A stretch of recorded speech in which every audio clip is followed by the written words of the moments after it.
Oromoon disaayidaa godhu. Oromoon hiree murteeffannaa isaa haa murteessu.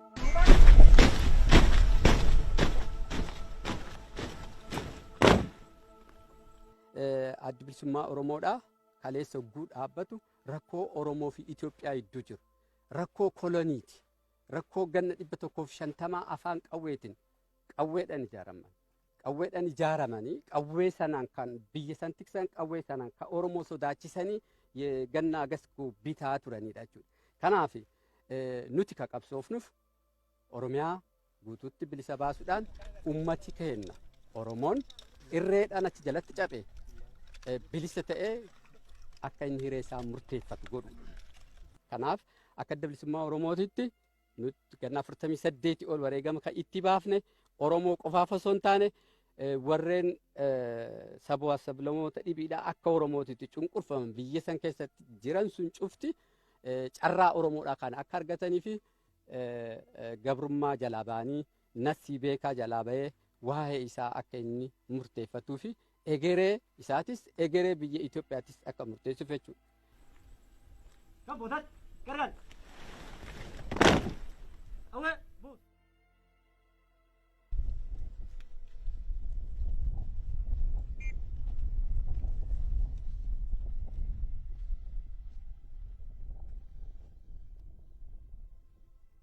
Kuni waan jibba waliigalatti adda bilisummaa Oromootii fi waraana bilisummaa Oromootirraa qabani addunyaa kanatti fokkisiisuudhaaf dhiyeessanidha. Egaa kanaan dura seenaa Oromoodhaa dogoggorsanii addunyaa kana keessa kaan ammas seenaa dogoggoraa adda bilisummaa Oromoo fi waraana bilisummaa Oromootirratti barreessanii addunyaa tanaan jibbisiisuu fi akka ilaalcha hin arganne goosiisuudhaaniif alatti nuti bilisummaadhaaf qabsoofna. Nami bilisummaadhaaf qabsaa'u bilisummaa nama dhibiidhaa hin sarbu. Bilisummaa nama dhibiidhaa hin sarbu. Agartee inni kun beekaa ta'e jedhanii waraana bilisummaa Oromootii fi adda bilisummaa Oromoodhaa biyyoota addunyaa biratti xureessuudhaaf mootummaan mataan isaa mootummaan Abiyyi waraana bilisummaa Oromoo fakkeessee ajjeesee warra kana satti ajjeesee jedhaa jechuudha. Malee nuti gonkumaayyuu kanan goonu nami bilisummaa isaatiif dhiiga cabsee lafee isaa cabsee bilisummaa barbaadu nama siviilii ta'e kan nagaatirratti kana hin godhu nuti kanan goonu seerri kennas abaa'oon baay'eetti dimokraataa seera qabaa waan mirga nama dhalaatiif mirga nama gonkumaayyuu hin sarbu. Egaa inni kun namoota dhibiitiin beekamuu dhabuu baatus nuti ammoo akkasitti jira jechuudha. Nam tokko siviilii kamiyyuu hin ajjeefnusi nama qawwee qabatee nu dura dhaabbate kamiyyuu inni qawwee sitti dhokaase nulleen qawwee itti dhokaasna. Sanaan alatti dhibiidhaan jiru jechuudha.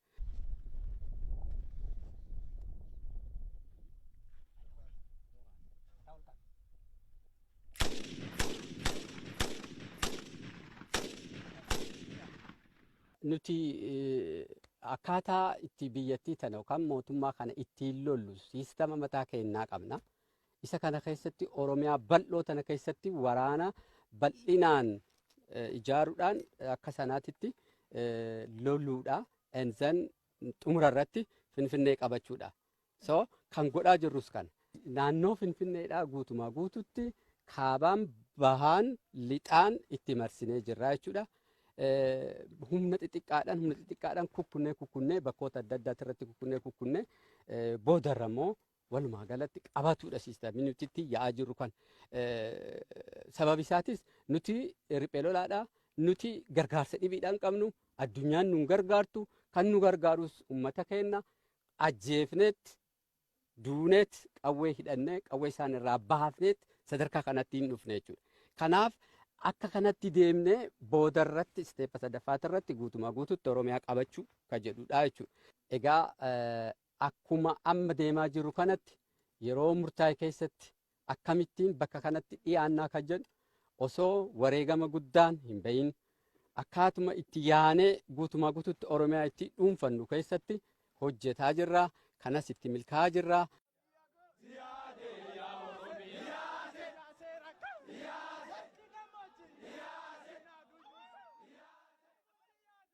waliigalteen TDF waliin goone waliigaltee sadarkaa duraati waliif hin mallatteessine ammaatti bakki itti walitti dhiyaannu firoontii keenya keessa kaaba Oromiyaati. Kaleessa akka turan nuti har'a impaayiriitii tana kan bulchaa jiru PP'n ummata bakkoota jiran cufatti ijjeesaatii fi mana irratti gubaa qabeenya isaanii saamaa jira. Tigraay irratti illee the same sanuma dalagaa jiru. Oromiyaa irratti ganna sadii garuu kan hin mul'atin, kan dhoksaa, kan ukkaamame, kan addunyaan hin dhagayin, hin argin. TPLF addunyaan agarteefiiti. Garuu ka Oromiyaa keessatti ta'e ka TPLF sin dachaa 10 kan ta'u ganna sadii keessatti. So wal fakkaataa qabna. Kanaafuu isaan waliin qindeeffannee mootummaa abbaa irreedhaa kan mirga uummata sabaaf sablammoota biyyattiidhaa sarbee jiraatu kana waliin buusuudhaaf waliigaltee sadarkaa duraatti godhamee jira.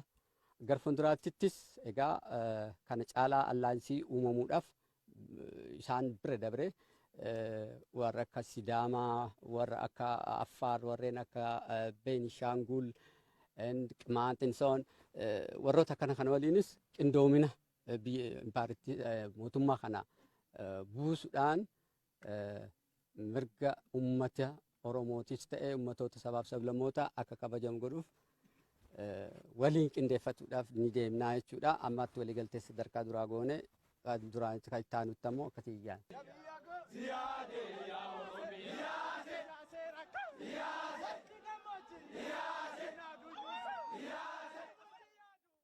Nuti kaleessas qaqabsoo gooneef gabrummaatu qabsoo nu tochisiisa.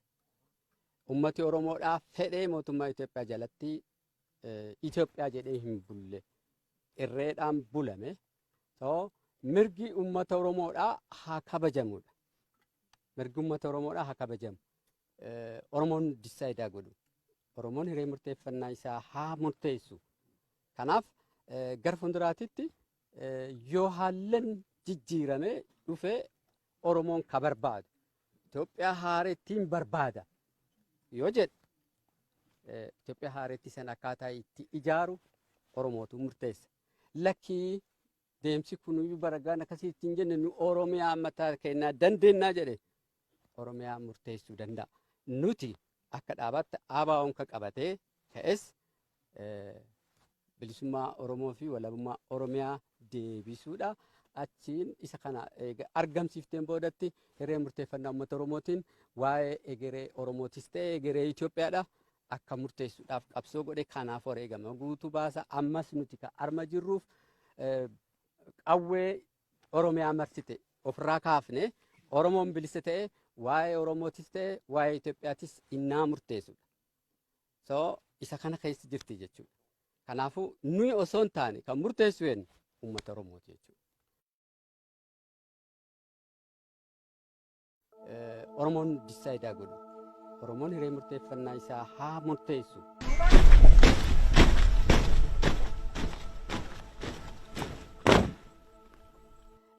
Addi bilisummaa Oromoodhaa kaleessa hogguu dhaabbatu rakkoo Oromoo fi Itoophiyaa gidduu jiru.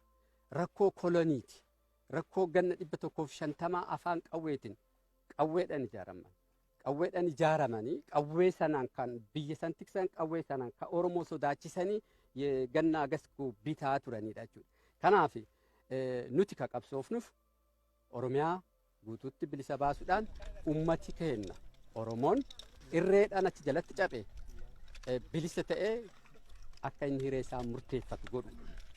Kanaaf akka adda bilisummaa Oromootitti nuti ganna 48 ol wareegama kan itti baafne Oromoo qofaaf osoo hin taane warreen sabaa sablammoota dhibiidhaa akka Oromootitti cunqurfaman biyya san keessatti jiran sun cufti carraa Oromoodhaa kana akka argatanii fi gabrummaa jalaa ba'anii nasii beekaa jalaa ba'ee waa'ee isaa akka inni murteeffatuu fi egeree isaatis egeree biyya Itoophiyaatis akka murteessuuf jechuudha.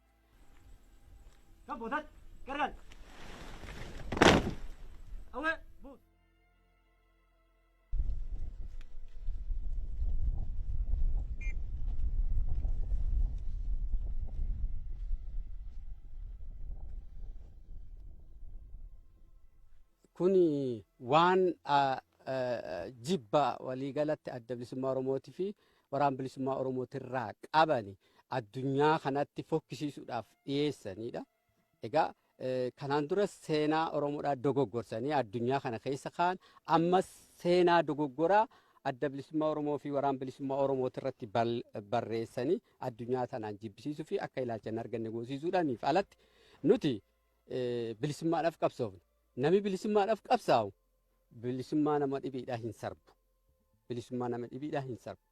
Agartee inni kun beekaa ta'e jedhanii waraana bilisummaa Oromootii fi adda bilisummaa Oromoodhaa biyyoota addunyaa biratti xureessuudhaaf mootummaan mataan isaa mootummaan Abiyyi waraana bilisummaa Oromoo fakkeessee ajjeesee warra kanatti ajjeesee jedhaa jechuudha. Malee nuti gonkumaayyuu kanan goonu nami bilisummaa isaatiif dhiiga cabsee lafee isaa cabsee bilisummaa barbaadu nama siviilii ta'e kan nagaatirratti kana hin godhu nuti kanan goonu. Seerri kennas abaa'oon baay'eetti dimokraataa seera qabaa waan mirga nama dhalaatiif mirga nama gonkumaayyuu hin sarbu. Egaa inni kun namoota dhibiitiin beekamuu dhabuu baatus nuti ammoo akkasitti jira jechuudha. Nam tokko siviilii kamiyyuu hin ajjeefnusi nama qawwee qabatee nu dura dhaabbate kamiyyuu inni qawwee sitti dhokaase nulleen qawwee itti dhokaasna. Sanaan alatti dhibiidhaan jiru jechuudha.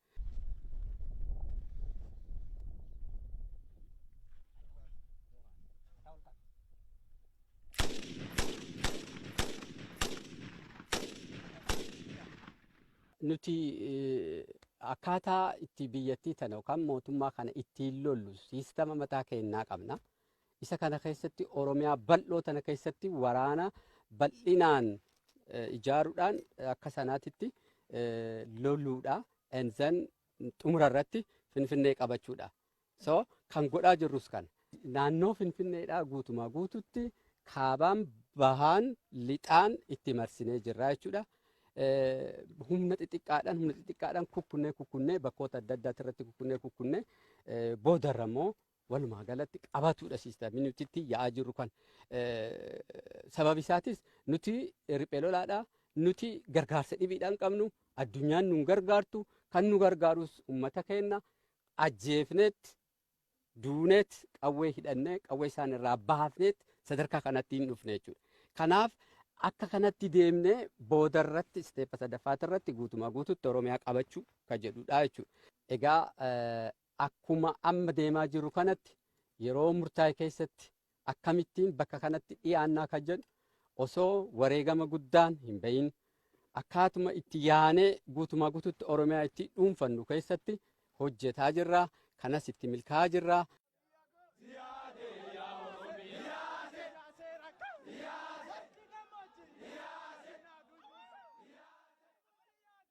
waliigalteen TDF waliin goone waliigaltee sadarkaa duraati waliif hin mallatteessine ammaatti bakki itti walitti dhiyaan firoontii keenya keessa kaaba Oromiyaati.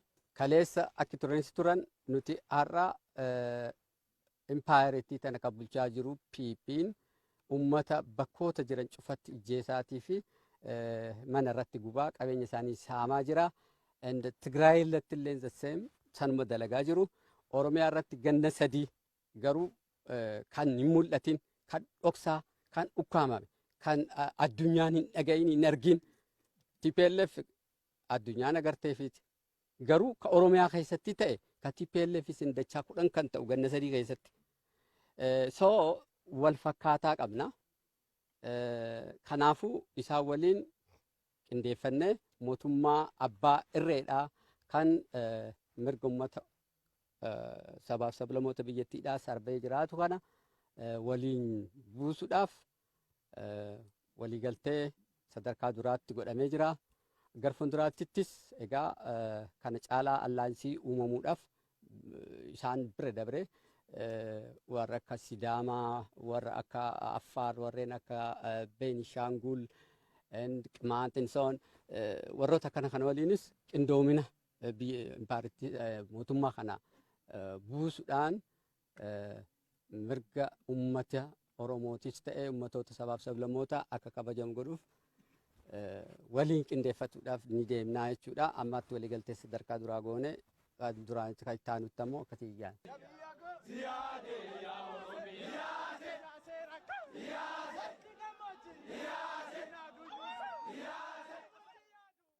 Nuti kaleessas qabsoo gooneef gabrummaatu qabsoo nu tochisiise. Ummati Oromoodhaaf fedhee mootummaa Itoophiyaa jalatti Itoophiyaa jedhee hin bulle irreedhaan bulame. Mirgi ummata Oromoodhaa haa kabajamudha. Mirgi ummata Oromoodhaa haa kabajamu. Oromoon disaayidaa godhu. Oromoon hiree murteeffannaa isaa haa murteessu. Kanaaf gara fuulduraatitti yoo haallan jijjiirame dhufee Oromoon ka barbaadu Itoophiyaa haarettiin barbaada yoo jedhe Itoophiyaa haaretti san akkaataa itti ijaaru Oromootu murteessa. Lakkii deemsi kunuyyuu baragaan akkasii ittiin jenne nu Oromiyaa mataa kennaa dandeennaa jedhe Oromiyaa murteessuu danda'a. Nuti akka dhaabaatti ABO'n ka qabatee ka'es bilisummaa Oromoo fi walabummaa Oromiyaa deebisuudha. Achiin isa kana argamsiifteen boodatti hiree murteeffannaa uummata Oromootiin waa'ee egeree Oromootis ta'e egeree Itoophiyaadha akka murteessuudhaaf qabsoo godhe kanaaf wareegama guutuu baasa. Ammas nuti ka arma jirruuf qawwee Oromiyaa marsite ofirraa kaafne Oromoon bilisa ta'e waa'ee Oromootis ta'e waa'ee Itoophiyaatis innaa murteessudha. Isa kana keessa jirti jechuudha. Kanaafuu nuyi osoo hin taane kan murteessu uummata Oromooti jechuudha. Oromoon disaayidaa godhu. Oromoon hiree murteeffannaa isaa haa murteessu.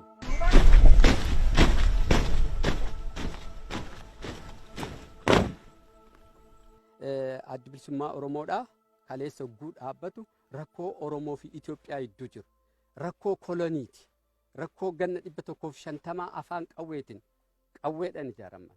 Qawweedhaan ijaaramanii qawwee sanaan kan biyya san tiksan qawwee sanaan kan Oromoo sodaachisanii ganna agasku bitaa turanidha jechuudha. Kanaaf nuti ka qabsoofnuuf Oromiyaa guutuutti bilisa baasuudhaan ummati kenna. Oromoon irreedhaan achi jalatti cabe bilisa ta'ee akka inni hiree isaa murteeffatu godhu. Kanaaf akka adda bilisummaa Oromootitti nuti ganna 48 ol wareegama kan itti baafne Oromoo qofaaf osoo hin taane warreen sabaa sablammoota dhibiidhaa akka Oromootitti cunqurfaman biyya san keessatti jiran sun cufti carraa Oromoodhaa kana akka argatanii fi gabrummaa jalaa ba'anii nasii beekaa jalaa ba'ee waa'ee isaa akka inni murteeffatuu fi egeree isaatis egeree biyya Itoophiyaatis akka murteessuuf jechuudha.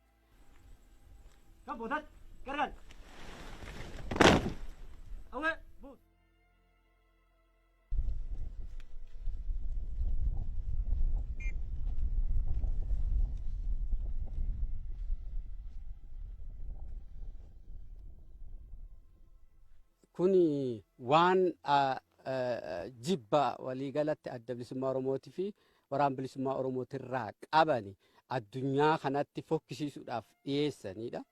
Egaa kanaan dura seenaa Oromoodhaa dogoggorsanii addunyaa kana keessa kaan ammas seenaa dogoggoraa adda bilisummaa Oromoo fi waraana bilisummaa Oromootirratti barreessanii addunyaa tanaan jibbisiisuu fi akka ilaalcha hin arganne goosiisuudhaaniif alatti nuti bilisummaadhaaf qabsoofne.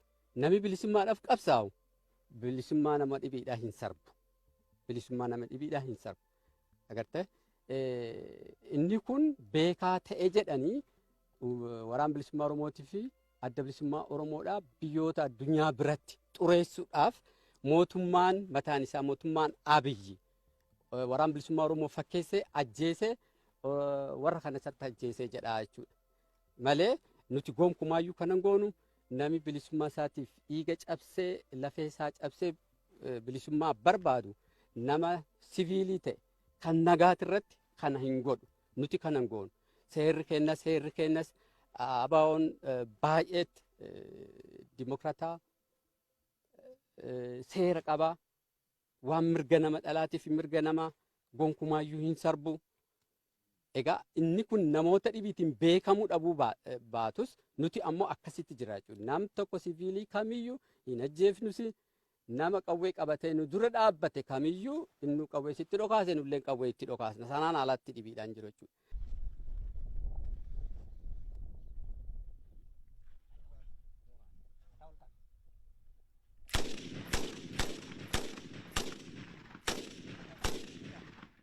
Nuti akkaataa itti biyyattii tana yookaan mootummaa kana ittiin lollu siistama mataa keenyaa qabna.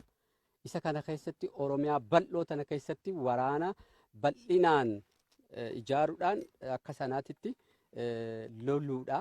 Enzan xumura irratti Finfinnee qabachuudha. So kan godhaa jirrus kana. Naannoo Finfinneedhaa guutumaa guututti kaabaan bahaan lixaan itti marsinee jirra jechuudha. Humna xixiqqaadhaan kukkunnee bakkoota adda addaati irratti kukkunnee boodarra immoo walumaa galatti qabatuudha siistamii nuti itti yaa'aa jirru kan. Sababi isaatis nuti riphee lolaadhaa nuti gargaarsa dhibiidhaan qabnu addunyaan nu gargaartu kan nu gargaarus uummata keenya ajjeefneet duuneet qawwee hidhannee qawwee isaan irraa baafneet sadarkaa kanatti hin dhufne jechuudha. Kanaaf akka kanatti deemnee boodarratti isteeppa sadaffaat irratti guutumaa guututti Oromiyaa qabachuu kan jedhudha jechuudha. Egaa akkuma amma deemaa jiru kanatti yeroo murtaa'e keessatti akkamittiin bakka kanatti dhiyaannaa kan jedhu osoo wareegama guddaan hin bahin akkaatuma itti yaanee guutumaa guututti Oromiyaa itti dhuunfannu keessatti hojjetaa jirra. Kanas itti milkaa'aa jirra.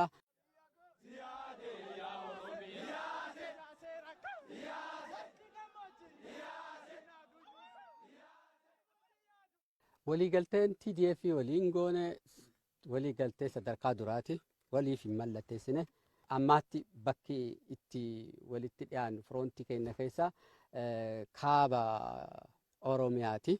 Kaleessa akka turaniis turan nuti har'a impaayereetii tana kan bulchaa jiru PP'n uummata bakkoota jiran cufatti ijjeesaatii fi mana irratti gubaa qabeenya isaanii saamaa jira.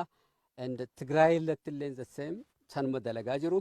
Oromiyaa irratti ganna sadii garuu kan hin mul'atin, kan dhoksaa, kan ukkaamame, kan addunyaan hin dhagahin, hin argin.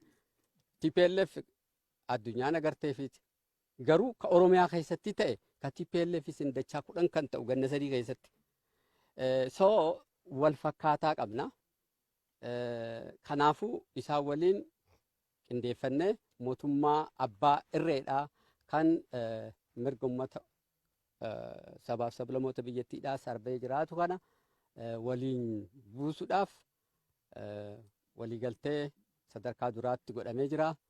Gara fuulduraattis egaa kana caalaa allaansii uumamuudhaaf isaan bira dabre warra akka Sidaamaa, warra akka Affaar, warreen akka Beenishaangul, Qimaantinsoon warroota kana waliinis qindoomina mootummaa kana buusuudhaan mirga uummata Oromootis ta'ee ummatoota sabaaf sablammoota akka kabajamu godhuuf waliin qindeeffatuudhaaf ni deemnaa jechuudha. Ammaatti waliigaltee sadarkaa duraa goone duraan kan itti aanutti ammoo akkasii iyyaan.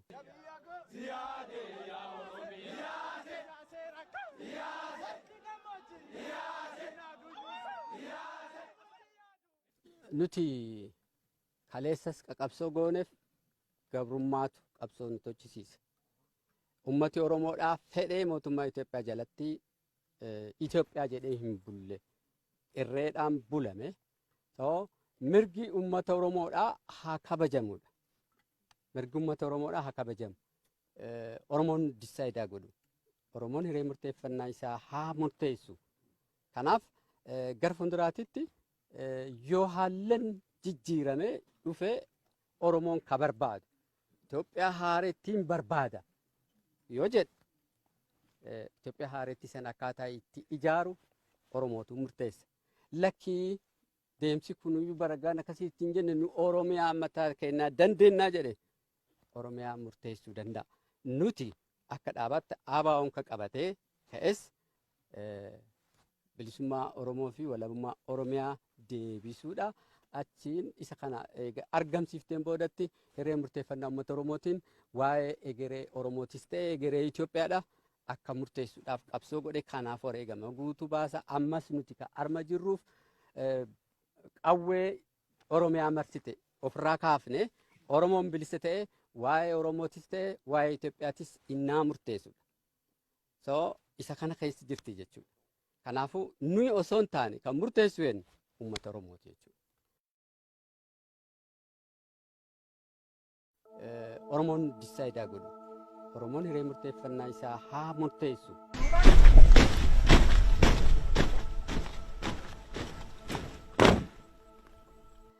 Adda bilisummaa Oromoodhaa kaleessa hogguu dhaabbatu rakkoo Oromoo fi Itoophiyaa gidduu jiru.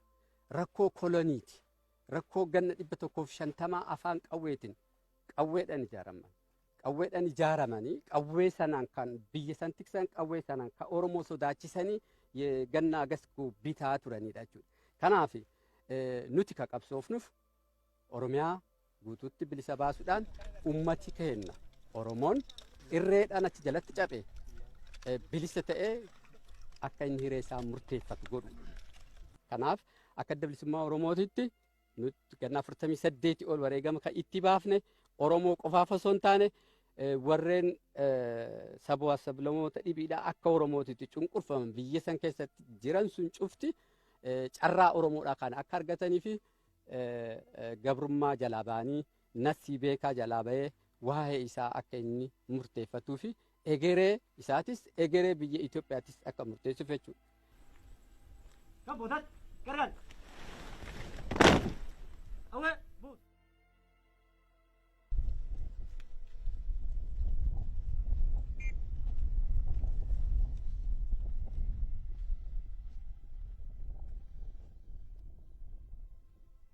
Kuni waan jibba waliigalatti adda bilisummaa Oromootii fi waraana bilisummaa Oromootirraa qabani addunyaa kanatti fokkisiisuudhaaf dhiyeessanidha. Egaa kanaan dura seenaa Oromoodhaa dogoggorsanii addunyaa kana keessa kaan ammas seenaa dogoggoraa adda bilisummaa Oromoo fi waraana bilisummaa Oromootirratti barreessanii addunyaa tanaan jibbisiisuu fi akka ilaalcha hin arganne goosiisuudhaaniif alatti nuti bilisummaadhaaf qabsoofna. Nami bilisummaadhaaf qabsaa'u bilisummaa nama dhibiidhaa hin sarbu. Bilisummaa nama dhibiidhaa hin sarbu.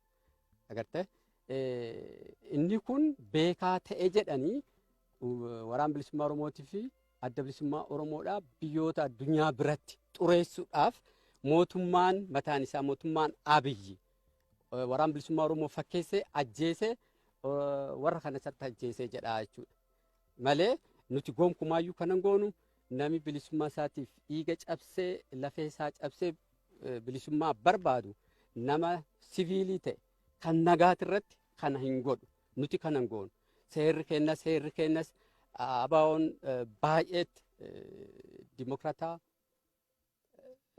seera qabaa waan mirga nama dhalaatiif mirga nama gonkumaayyuu hin sarbu. Egaa inni kun namoota dhibiitiin beekamuu dhabuu baatus nuti ammoo akkasitti jira jechuudha. Nam tokko siviilii kamiyyuu hin ajjeefnusi nama qawwee qabatee nu dura dhaabbate kamiyyuu inni qawwee sitti dhokaase nulleen qawwee itti dhokaasna. Sanaan alatti dhibiidhaan jiru jechuudha.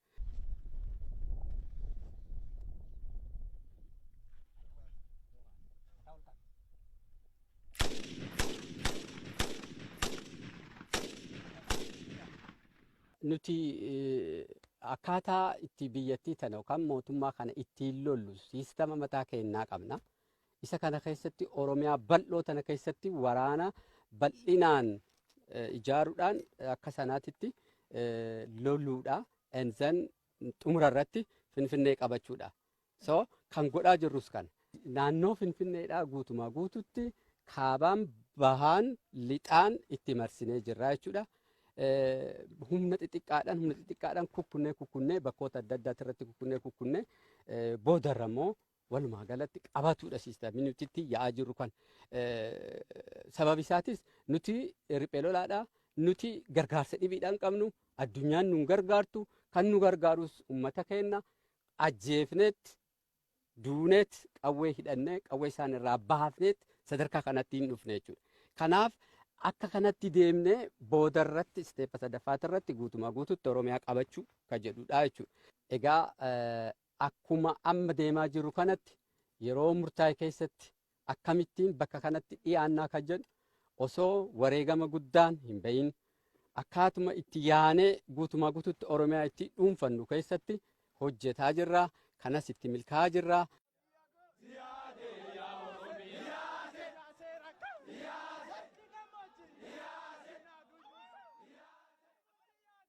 Waliigalteen TDF waliin goone waliigaltee sadarkaa duraati. Waliif hin mallatteessine. Ammaatti bakki itti walitti dhiyaannu firoontii keenya keessa kaaba Oromiyaati. Kaleessa akka turan nuti har'a impaayiriitii tana kan bulchaa jiru PP'n uummata bakkoota jiran cufatti ijjeesaatii fi mana irratti gubaa qabeenya isaanii saamaa jira. Tigraay irratti illee the same sanuma dalagaa jiru. Oromiyaa irratti ganna 3 garuu kan hin mul'atin, kan dhoksaa, kan ukkaamame, kan addunyaan hin dhagayin, hin argin. TPLF addunyaan agarteefiti. Garuu ka Oromiyaa keessatti ta'e ka TPLF sin dachaa 10 kan ta'u ganna 3 keessatti. So wal fakkaataa qabna. Kanaafuu isaan waliin qindeeffannee mootummaa abbaa irreedhaa kan mirga uummata sabaaf sablammoota biyyattiidhaa sarbee jiraatu kana waliin buusuudhaaf waliigaltee sadarkaa duraatti godhamee jira. Gara fuulduraattis egaa kana caalaa allaansii uumamuudhaaf isaan bira dabre warra akka Sidaamaa, warra akka Affaar, warreen akka Beenishaangul, Qimaantinsoon warroota kana waliinis qindoomina mootummaa kana buusuudhaan mirga uummata Oromootis ta'e uummatoota sabaaf sablammoota akka kabajamu godhuuf waliin qindeeffatuudhaaf ni deemnaa jechuudha. Ammaatti waliigaltee sadarkaa duraa goone duraan kan itti aanutti ammoo akkasii ijaan.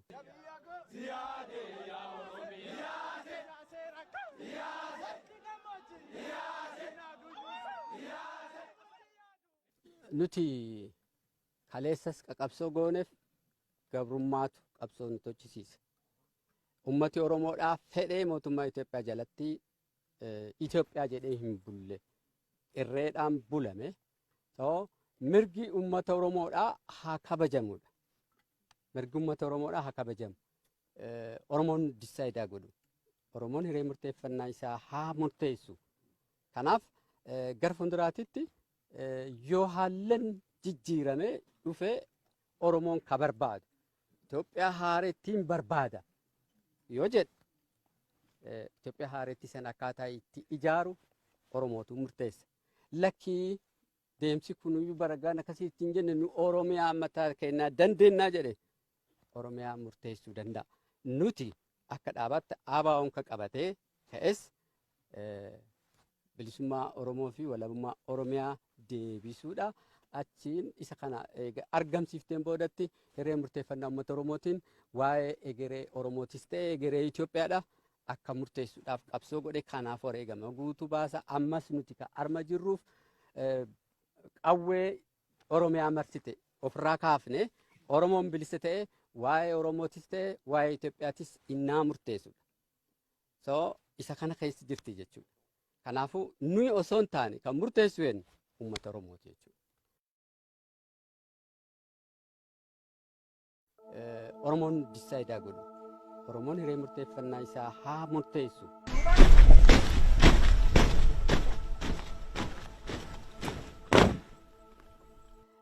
Addi bilisummaa Oromoodhaa kaleessa hogguu dhaabbatu rakkoo Oromoo fi Itoophiyaa gidduu jiru. Rakkoo koloniiti. Rakkoo ganna 150 afaan qawweetiin qawweedhaan ijaaraman. Qawweedhaan ijaaramanii qawwee sanaan kan biyya san tiksan qawwee sanaan kan Oromoo sodaachisanii ganna agas bitaa turanidha jechuudha.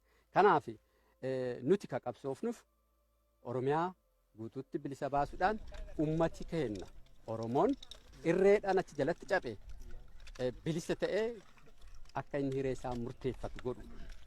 Kanaaf akka adda bilisummaa Oromootitti nuti ganna 48 ol wareegama kan itti baafne Oromoo qofaaf osoo hin taane warreen sabaa sablammoota dhibiidhaa akka Oromootitti cunqurfaman biyya san keessatti jiran sun cufti carraa Oromoodhaa kana akka argatanii fi gabrummaa jalaa ba'anii nasii beekaa jalaa ba'ee waa'ee isaa akka inni murteeffatuu fi egeree isaatis egeree biyya Itoophiyaattis akka murteessuuf jechuudha. Kan bootaan gargaar. Awwee buut.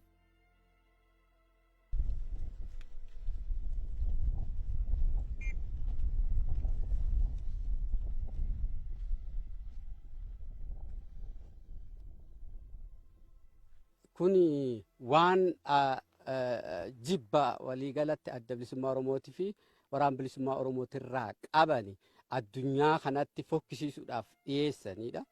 Egaa kanaan dura seenaa Oromoodhaa dogoggorsanii addunyaa kana keessa kaan ammas seenaa dogoggoraa adda bilisummaa Oromoo fi waraana bilisummaa Oromootirratti barreessanii addunyaa tanaan jibbisiisuu fi akka ilaalcha hin arganne goosiisuudhaaniif alatti nuti bilisummaadhaaf qabsoofne. Nami bilisummaadhaaf qabsaa'u bilisummaa nama dhibiidhaa hin sarbu. Bilisummaa nama dhibiidhaa hin sarbu. Agartee inni kun beekaa ta'e jedhanii waraana bilisummaa Oromootii fi adda bilisummaa Oromoodhaa biyyoota addunyaa biratti xureessuudhaaf mootummaan mataan isaa mootummaan Abiyyi waraana bilisummaa Oromoo fakkeessee ajjeesee warra kana isatti ajjeesee jedhaa jechuudha. Malee nuti gonkumaayyuu kanan goonu nami bilisummaa isaatiif dhiiga cabsee lafee isaa cabsee bilisummaa barbaadu nama siviilii ta'e kan nagaatirratti kana hin godhu nuti kanan goonu. Seerri kennas ABO'n baay'eetti dimokraataa seera qabaa waan mirga nama dhalaatiif mirga nama gonkumaayyuu hin sarbu. Egaa inni kun namoota dhibiitiin beekamuu dhabuu baatus nuti ammoo akkasitti jira jechuudha. Nam tokko siviilii kamiyyuu hin ajjeefnus nama qawwee qabatee nu dura dhaabbate kamiyyuu inni qawwee sitti dhokaase nullee qawwee itti dhokaasna. Sanaan alatti dhibiidhaan jiru jechuudha.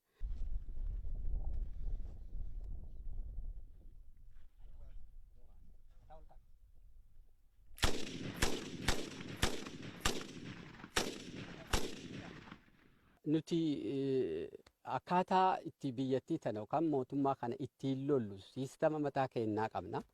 Isa kana keessatti Oromiyaa bal'oo tana keessatti waraana bal'inaan ijaaruudhaan akka sanaatitti loluudha. Enzan xumura irratti Finfinnee qabachuudha. So kan godhaa jirrus kana.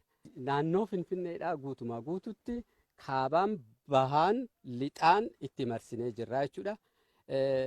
Humna xixiqqaadhaan kukkunnee bakkoota adda addaati irratti kukkunnee boodarra immoo walumaa galatti qabatuudha siistamii nuti itti yaa'aa jirru kan. Sababi isaatis nuti riphee lolaadhaa nuti gargaarsa dhibiidhaan qabnu addunyaan nu gargaartu kan nu gargaarus uummata keenya ajjeefneet duuneet qawwee hidhannee qawwee isaan irraa baafneet sadarkaa kanatti hin dhufne jechuudha. Kanaaf akka kanatti deemnee boodarratti isteeppa sadaffaarratti guutumaa guututti Oromiyaa qabachuu kan jedhudha jechuudha. Egaa akkuma amma deemaa jiru kanatti yeroo murtaa'e keessatti akkamittiin bakka kanatti dhiyaannaa kan jedhu osoo wareegama guddaan hin bahin akkaatuma itti yaanee guutumaa guututti Oromiyaa itti dhuunfannu keessatti hojjetaa jirra. Kanas itti milkaa'aa jirra.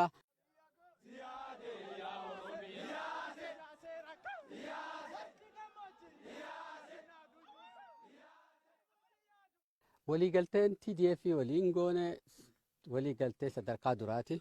Waliif hin mallatteessine. Ammaatti bakki itti walitti dhiyaannu firoontii keenya keessa kaaba Oromiyaati. Kaleessa akka turaniis turan nuti har'a impaayereetii tana kan bulchaa jiru PP'n uummata bakkoota jiran cufatti ijjeesaatii fi mana irratti gubaa qabeenya isaanii saamaa jira. Tigraay irratti illee zaseem sanuma dalagaa jiru. Oromiyaa irratti ganna sadii garuu kan hin mul'atin kan dhoksaa kan ukkaamame kan addunyaan hin dhagahin hin argin TPLF addunyaan agarteefiti. Garuu ka Oromiyaa keessatti ta'e ka TPLF sin dachaa 10 kan ta'u ganna sadii keessatti. So wal fakkaataa qabna. Kanaafuu isaan waliin qindeeffannee mootummaa abbaa irreedhaa kan mirga uummata sabaaf sablamoota biyyattiidhaa sarbee jiraatu kana waliin buusuudhaaf waliigaltee sadarkaa duraatti godhamee jira.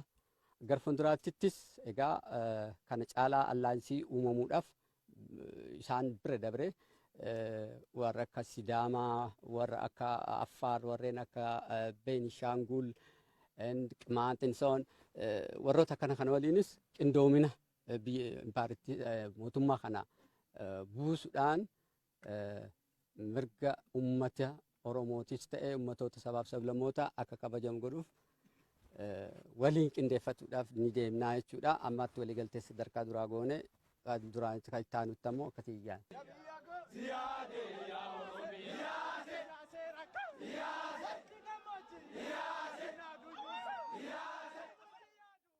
Nuti kaleessas qabsoo gooneef gabrummaatu qabsoo nu tochisiise.